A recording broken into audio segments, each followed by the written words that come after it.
सबको जय मसीह की। आज का वचन नीति वचन 2 अध्याय। हे मेरे पुत्र, यदि तू मेरी बातों को ग्रहण करे और मेरी आज्ञाओं को अपने हृदय में संचित करे और अपना कान बुद्धि की ओर तथा अपना मन समझ की ओर लगाए, और यदि तू अंतदृष्टि के लिए पुकारे और समझ के लिए जोर से चिल्लाए, यदि तू उसे चांदी के समान ढूंढे और गुप्त धन के समान उसकी खोज में लगा रहे, तो तू यहोवा के भय को पहचान सकेगा और तुझे परमेश्वर का ज्ञान प्राप्त होगा, क्योंकि बुद्धि यहोवा ही देता है, उसके मुंह से ही ज्ञान और समझ की बातें निकलती हैं। वह खरे लोगों को खरी बुद्धि का भंडार रखता है, जो सच्चाई से चलते हैं उनके लिए वह ढाल है। वह न्याय के पथों की रक्षा करता है तथा अपने भक्तों के मार्ग को सुरक्षित रखता है।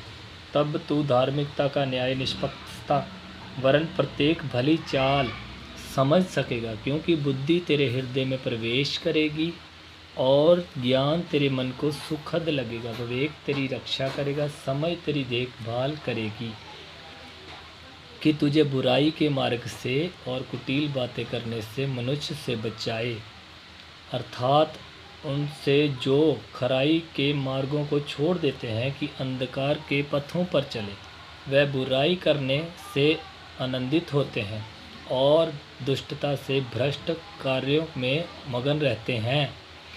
उनके पथ टेढ़े मेढ़े हैं और उनकी चाल छलपूर्ण है। तब तो पराई स्त्री से भी बचा रहेगा, अर्थात उस चरित्रहीन स्त्री से जो मीठी मीठी बातें करती है। वह अपनी जवानी के साथी को छोड़ देती है तथा अपने परमेश्वर की वाचा को भूल जाती है। उसका घर मृत्यु की ओर और उसके पथ मृत्यु के मध्य पहुँचाते हैं। जो उसके पास जाते हैं उनमें से कोई लौट कर नहीं आता और ना वह जीवन का मार्ग पाते हैं। इस प्रकार तू भले लोगों के मार्ग पर चलेगा और धर्मियों के मार्ग में बना रहेगा, क्योंकि खरे लोग तो देश में बसे रहेंगे और निर्दोष उसमें बने रहेंगे, परंतु दुष्ट उस देश से नष्ट कर दिए जाएंगे और धोखेबाज उसमें से उखाड़ फेंके जाएंगे। सबको जय मसीह की। चैनल को लाइक सब्सक्राइब ज़रूर कीजिए। खुदा आपको आशीष बरकत दे। आमीन।